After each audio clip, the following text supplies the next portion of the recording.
म्हज्या भयणीनो आनी भावनो, देवाचे येवजणे प्रमाणे आमी सगळ्यांनी जिवंक जाय.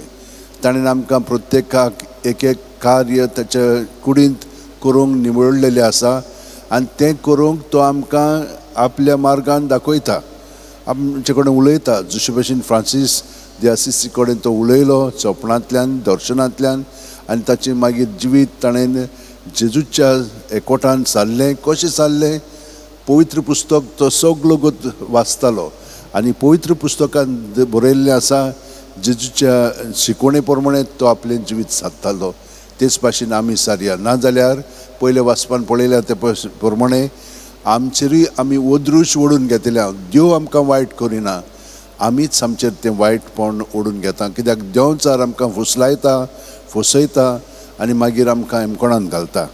तर म्हज्या भयणीनो आनी भावनो, सदांच आमी बापाक आर्गां दीत रावया. जशे भशेन जेजून आर्गां दिलीं तेच भशेन आमी जेजू सगळे एकवटून बापाक आर्गां दिवया. आनी आतां थोडोच वेळ आमचे हात जोडून दोळे बंद करून जेजूक आमी हाजीर जावया.